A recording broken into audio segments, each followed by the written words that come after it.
வாருங்கள் வாருங்கள். Yes, this is not a love that you give.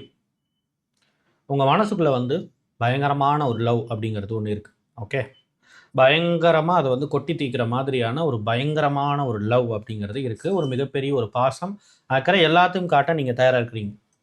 ஆப்போசிட்டில் இருக்க ஒரு பர்சன் உண்மையிலேயே டாக்ஸிக் பர்சன் கிடையாது, ரொம்ப ரொம்ப ஹெல்த்தியான ஒரு பர்சன்.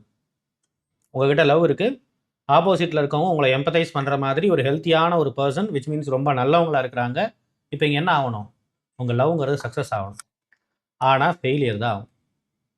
இப்போ நம்ம சொல்ல போகக்கூடிய கண்டிஷன் அப்படிங்கிறதெல்லாம் உங்களோட லவ்க்குள்ளே இருந்ததுன்னு சொன்னால், உங்களோட பிஹேவியர் இருந்ததுன்னு சொன்னால், எவ்வளவு ஆப்போசிட்டில் இருக்கவங்க எவ்வளவு உங்களை புரிஞ்சிக்கக்கூடிய மிகப்பெரிய ஒரு நல்ல மனிதராக இருந்தாலும் அவர்கள் உங்களை விட்டு விட்டு போய்விடுவார்கள்.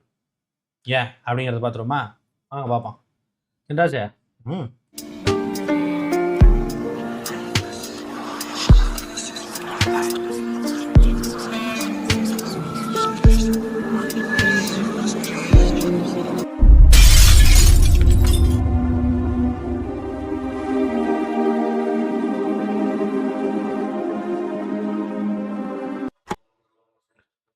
Welcome to the human expert Tamil. I am your Rajkumar Pandian, psychologist.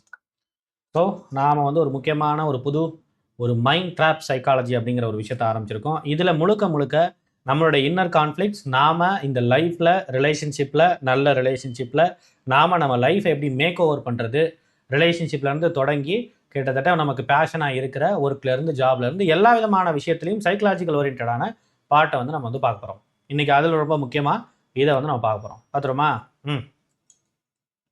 This is what the love you bring. என்ன மாதிரியான பிரச்சனைகள் அப்படிங்கிறது இருக்குது அப்படிங்கிறது இட்ஸ் நாட் லவ். இந்த மாதிரியான பிஹேவியர், முக்கியமாக ஒரு 4 பிஹேவியர் நான் சொல்ல போகிறேன். இந்த 4 பிஹேவியர் அப்படிங்கிறது உங்ககிட்ட இருந்ததுன்னா அது பார்க்கறதுக்கு வந்து இந்த உங்களோட லவ்வுக்கு மேலே இந்த மாதிரியான பிஹேவியர்லாம் இருந்ததுன்னு சொன்னால் அதை வெளியிலேருந்து பார்க்குறவங்களுக்கு கண்டிப்பாக உங்களுடைய லவ் அப்படிங்கிறது சென்ஸே ஆகாது, அதை ஒரு லவ் மாதிரியே தோணாது. அப்படிப்பட்ட விஷயங்களை பற்றி பார்க்க வேண்டியது இருக்குது. என்னென்ன? இந்த ஃபர்ஸ்ட் விஷயம் அப்படிங்கிறது constant pleasing. Again and again உங்களுடைய பார்ட்னரை, இல்லையா, அவங்களோட பாய் ஃப்ரெண்டையோ கேர்ள் ஃப்ரெண்டையோ வாட் எவர், அவங்கள வந்து அகைன் அண்ட் அகைன் ப்ளீஸ் பண்ணிக்கிட்டே இருக்கிறீங்கன்னு சொன்னால், ஈவன் நீங்கள் ஒரு மேரிடான கப்பலாக இருந்தாலும் கூட உங்களுடைய பார்ட்னரை வந்து நீங்கள் வந்து ப்ளீஸ் பண்ணிக்கிட்டே இருக்கிறீங்க. ப்ளீஸ் பண்ணுறேன்னா என்ன? எப்போ பார்த்தாலும் கெஞ்சிட்டு இருக்கீங்க. அவங்களுக்காக எல்லா விதமான விஷயத்தையும், எல்லா விதமான மிகப்பெரிய சாக்ரிஃபைஸை கூட நீங்கள் செய்ய தயாராக இருக்கிறீங்க, செஞ்சுக்கிட்டு தான் இருக்கிறீங்க. அதுக்கு ஒருத்தான ஆள் தான், அதில் மாற்றம் இல்லை. அப்படின்னா இந்த சாக்ரிஃபைஸ் செய்கிறது, அவங்களுக்காக அவங்களுக்கு தேவையான விஷயங்களை செய்கிறது அப்படிங்கிறத தனியாக வச்சுட்டு, அவங்களுக்கு தேவையில்லாத விஷயங்களாக இருக்கிற சில நேரங்களில் அவங்களுக்கு உண்மையிலே அன்பு தேவைப்படுது, சில நேரங்களில் ஒரு சைல்டிஷாக வந்து பிஹேவ் பண்ணுற ஒரு கேரக்டர் அப்படிங்கிறது தேவைப்படுது, அதுவாக நம்ம இருக்கிறோம் அப்படின்னா எந்த விதமான பிரச்சனையும் இல்லை. பட் அவங்களுக்கு தேவைப்படாதப்போ எப்பயுமே அவங்கள ப்ளீஸ் பண்ணிக்கிட்டு அவங்கள எப்போ பார்த்தாலும் ஒரு மாதிரி வந்து ஒரு அன்பினுடைய ஒரு இதுக்குள்ளேயே வந்து நம்ம அடைச்சி வச்சுக்கிட்டு இருந்தோம்னு சொன்னால் அது எப்படிப்பட்ட ஒரு விஷயமா மாறும்னு சொன்னால் அது வந்து ஒரு ப்ளீஸிங் மென்டாலிட்டியாக போய் அது ரொம்ப ஓவர்வெல்மிங்காக ஆகும். என்ன எப்போ பார்த்தாலும் இவங்க நம்மக்கிட்ட ரொம்ப ரொம்ப ஹம்பிளாக இருக்கிறாங்க, என்ன அது ஹம்பிளாக இருந்தால் பரவாயில்ல, அதுக்காக எப்போ பார்த்தாலும் நமக்கு வந்து நம்மளை கேர் பண்ணுற மாதிரியே நம்மளை வந்து வச்சுக்கிட்டு இருக்காங்களே. We are not a child anymore, right? ஆமாவா? அதை வந்து சில நேரங்களில் டேரெக்டாகவே சொல்லுவாங்க, உன்னோட கேர் அப்படிங்கிறது ரொம்ப ஓவர்வெல்மிங்காக இருக்குது, எனக்கு அது கொஞ்சம் கம்மியாக கொடு அப்படிங்கிற மாதிரி கூட சொல்லுவாங்க. சில நேரங்களில் அதை அவாய்ட் பண்ண ஆரம்பிப்பாங்க. சில நேரங்களில் இப்படி பேசாத, இப்படி பண்ணாத, அந்த மாதிரி பண்ணாத, இந்த மாதிரி பண்ணாத அப்படின்னு நீங்கள் அன்பினுடைய மிகுதியால் செய்ய வந்தாலும் அந்த விஷயத்த வேணாம்னு அவங்க தடுப்பாங்க. புரியுதா? That's how. சில நேரங்களில் முக்கியமாக அவங்க ஃபெயிலியர் ஆகி அவங்களோட வாழ்க்கையில் வந்து ஒரு முக்கியமான ஒரு விஷயத்தை ட்ரை பண்ணியிருக்கிறாங்க, ட்ரை பண்ணி ஃபெயிலியர் ஆகிருக்கிறாங்க. அப்போது நீங்கள் போய் சைல்டிஷ் மாதிரி நடந்துக்கிறதோ இல்லை அவங்களுக்கு தேவையான விஷயங்களை ஓவர் பேம்பரிங் பண்ணி அதிகமாக செல்லம் கொடுக்குற மாதிரி வந்து பலவிதமான விஷயங்களை செஞ்சு ப்ளீஸ் பண்ணும் பொழுது என்ன தோணும்னு சொன்னால் அவங்களுக்கு இது அவங்களோட ஈகோவை ட்ரிகர் பண்ணும். நான் ஃபெயிலியர் ஆகி உட்காந்துருக்கேன், என்னுடைய பர்சனாலிட்டியே ஒரு ப்ரோக்கன் பர்சனாலிட்டியாக இருக்குது. இப்போ நீங்கள் என்ன கன்சிடர் பண்ணி என்னை இந்த மாதிரி செய்கிறேன்? என்னை ஒரு சைல்டு மாதிரி கன்சிடர் பண்ணேன்னா நான் என்ன சைல்டா? நான் எப்படிப்பட்ட ஒரு ஆள் தெரியுமா அப்படின்னு நம்ம மேலே எரிஞ்சு பயங்கரமாக விழ ஆரம்பிப்பாங்க. Okay, so this is what constant pleasing going to the hell, இல்லையா, will make us to go to hell. அவ்வளோதான். அப்போ அதுக்குள்ளே வந்து பலவிதமான சண்டைகள் அப்படிங்கிறது வரும். இப்போ தான் இங்கே ஒரு கம்யூனிகேஷன் கேப்புங்கிறது உருவாகும். ஏன் நம்ம மனசுக்குள்ளே இருக்கிற ஒரு விஷயங்களை வந்து நாம் அவங்ககிட்ட வெளிப்படுத்தினாலும் கூட அவங்க புரிஞ்சிக்க மாட்டேங்கிறாங்க அப்படின்னா, இந்த மனசுக்குள்ளே இருக்கக்கூடிய இந்த காதல் அப்படிங்கிறது அதோட சேர்ந்து இந்த ப்ளீசிங் மென்டாலிட்டி, அதுக்குள்ளே இருக்கக்கூடிய சில விதமான விஷயங்கள், நம்மளுடைய வேற வேற மாதிரியான எமோஷன்ஸ் அதெல்லாம் சேர்ந்து ஒரு ப்ளீசிங் மென்டாலிட்டியாக மாறுது.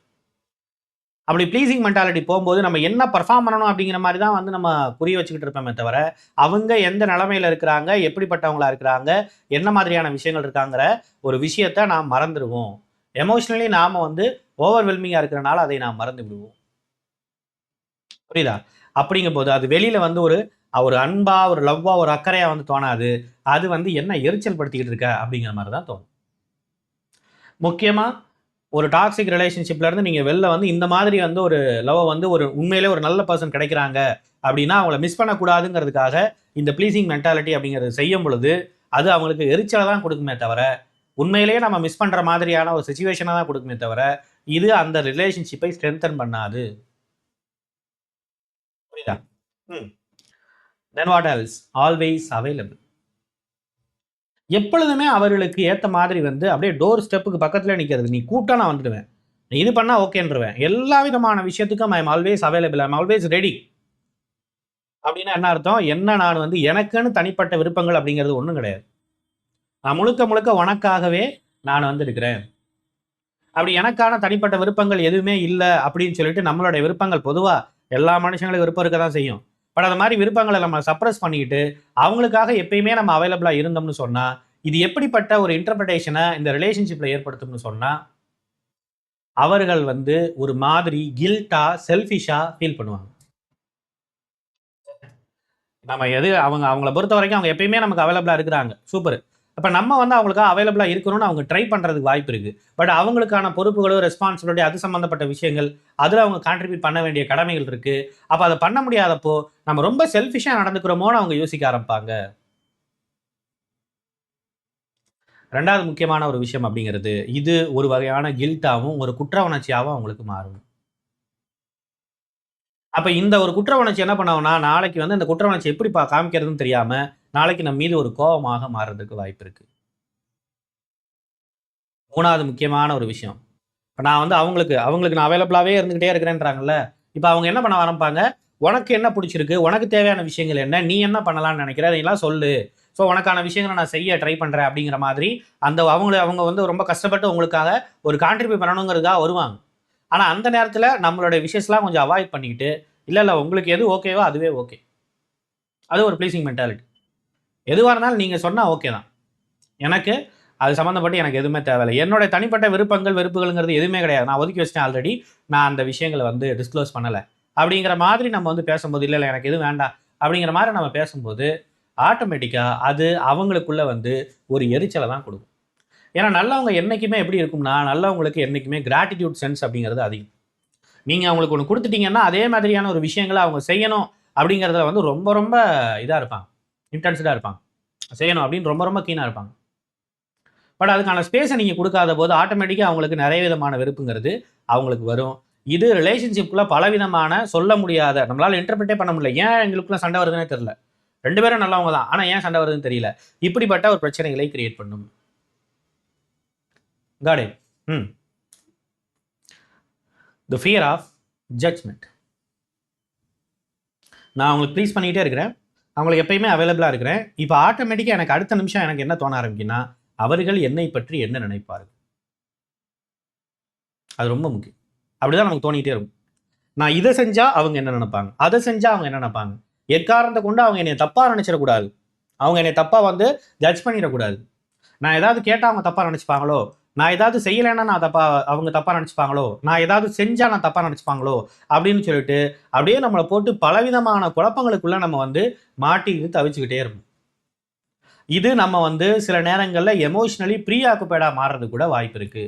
அப்படின்னா, முக்கியமா வந்து அவங்களோட முக்கியமான நேரங்கள்ல நம்ம எமோஷனலி அவைலபிளா இருக்க வேண்டிய நேரங்கள்ல, நாம வந்து அங்க வந்து சரியா வந்து நம்மளால வந்து கான்ட்ரிபியூட் பண்ண முடியாம, அப்படியே ஒரு மாதிரி நாம வந்து போயறதுக்கு வாய்ப்பு இருக்கு. Because of this emotional preoccupied. Emotionally ப்ரீ ஆக்குபைடா இருக்கிறதுனால. அப்போ இந்த ஃபியர் ஆஃப் ஜட்ஜ்மெண்ட் அப்படிங்கிறது எந்த விதமான விஷயங்களையும், முக்கியமாக அவங்கள எம்பத்தைஸ் பண்ணி அவங்களுக்கு தேவையான விஷயங்களை செய்கிறத இந்த ஃபியர் ஆஃப் ஜட்ஜ்மெண்ட் அப்படிங்கிறது தடுத்துரும். ஏன்னா நான் எப்பயுமே இந்த ஃபியர் ஆஃப் ஜட்ஜ்மெண்ட்டுங்கிறதே ஒரு செல்ஃப் டவுட்லேருந்து வர்றது. அப்போ நம்ம உண்மையிலேயே அவங்க நான் எம்பத்தைஸ் பண்ணுறேனா இல்லையா, இல்லை எம்பத்தைஸ் பண்ணுறமா நான் நினச்சிக்கிறேன்னா, உண்மையிலேயே அவங்களுக்கு தேவையான விஷயங்கள் என்னன்னு எனக்கு தெரியுதா, அதை உண்மையிலேயே கரெக்டாக செய்ய முடியுதா, அது கரெக்டான ஸ்டைலில் தான் நான் செய்கிறேனா, இப்படி ஏகப்பட்ட குழப்பங்கள் அப்படிங்கிறது இருக்கும். கடைசியில் நம்ம சொல்ல வந்ததை செய்ய வந்ததை கடைசியில் செய்ய முடியாமல் போயிடும். அது ஒரு மாதிரி மெஸ்அப் ஆகிடும்.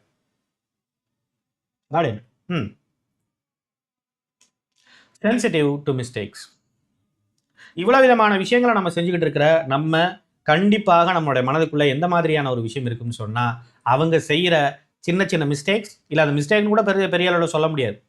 ஓகே, அவங்க ஏதோ ஒரு வேலை இருக்கும், அந்த நேரத்தில் நம்ம கண்டுக்காமல் போயிருக்கலாம், இல்லை ஏதாவது போயிருக்கலாம். இப்படிப்பட்ட சின்ன சின்ன விஷயங்கள் எல்லாமே நம்ம ரொம்ப ரொம்ப சென்சிட்டிவாக மாற ஆரம்பிப்போம். அந்த சின்ன சின்ன மிஸ்டேக்ஸ் மேலே நம்ம ரொம்ப சென்சிட்டிவாக மாறி அது நமக்கு பலவிதமான எரிச்சலை கொடுக்கும். உடனே நம்ம எந்த எக்ஸ்ட்ரீம் யோசிக்க ஆரம்பிப்போம்னா, ஒருவேளை அவர்கள் எனக்கு பிடிக்கவில்லையோ, அவங்கள எனக்கு பிடிக்கலை போல, அவ்வளோதான் போல, அதனால தான் இந்த நேரத்தில் என்னை கண்டுக்காமல் போனாங்க, இந்த விஷயத்தை பற்றி கேட்காம போனாங்க. இல்லை அவங்க என்ன ரோபோட்டாக எல்லாத்தையும் கேட்குறதுக்கு, கரெக்டாக நம்மளை புரிஞ்சு வச்சுக்கிறதுக்கு அவங்க என்ன நம்மளை மாதிரியே நம்ம கூடயே வளர்ந்தவங்களா? இல்லை இல்லை. பட் அந்த மாதிரியான ஒரு விஷயங்கள் மூலமாக பலவிதமான கன்ஃபியூஷன்ஸ் அப்படிங்கிறது வரும். இப்படி இந்த கன்ஃபியூஷன்ஸ் எல்லாமே வர்றதுக்கு காரணம் அப்படிங்கிறது ஃபியர் ஆஃப் ஃபெயிலியர். இந்த ஒரு ரிலேஷன்ஷிப்பில் நான் தோற்று போயிடக்கூடாது. ஒருவேளை எனக்கு ஆல்ரெடி ஒரு ரிலேஷன்ஷிப் இருந்திருக்கு, அது ஒரு டாக்ஸிக் ரிலேஷன்ஷிப்பாக இருக்குது, அதுலேருந்து நான் வெளில வந்திருக்கிறேன். ஸோ இப்போ இந்த ரிலேஷன்ஷிப்பை நான் எப்படியாவது நான் தோற்று போய் விடக்கூடாது அப்படிங்கிறதுக்காக நாம் செய்கிற இந்த மாதிரியான பாசிட்டிவான விஷயங்கள்ங்கிறது ஆப்போசிட்டில் இருக்கவங்களுக்கு பலவிதமான எரிச்சலை தூண்டும். இதனால ஒரு சூப்பரான ஹெல்த்தி ரிலேஷன்ஷிப்பை நமக்கே தெரியாமல் நம்ம கெடுத்துக்கிட்டு இருக்கிறதுக்கு நிறைய வாய்ப்பு இருக்குது. அவங்க சில நேரங்களில் இன்டெரக்டாக சொல்லி பார்ப்பாங்க, சில நேரங்களில் டேரெக்டாகவே சொல்லி பார்ப்பாங்க. அந்த நேரத்தில் நம்ம அந்த மாதிரி ஃபியர் ஆஃப் ஜட்ஜ்மெண்ட்லேயே ஒரு எமோஷனலி அன்அவைலபிளாக இருந்தோம்னு வைங்க, ஓகே, ஒரு மாதிரி இருக்கிறோம் அப்படிங்கிற பட்சத்தில் நம்ம என்ன பண்ண மாட்டோம், அதை கவனிக்க தவறிட்டோங்கிற பட்சத்தில் ஒவ்வொரு கட்டமாக கொஞ்சம் கொஞ்சமாக போய் அவங்க என்ன பண்ண ஆரம்பிச்சிருவாங்க, நம்மளை அவர்கள் ஒதுக்க ஆரம்பித்து விடுவார்கள். ஒன்று, அந்த ரிலேஷன்ஷிப் ஏதோ இருக்குது, அந்த கமிட்மெண்ட் சென்ஸோட மட்டும் இருக்கும், மற்றபடி பெருசாக பேசிக்க மாட்டாங்க, வச்சுக்க மாட்டாங்க அப்படிங்கிற மாதிரி ஆகும்.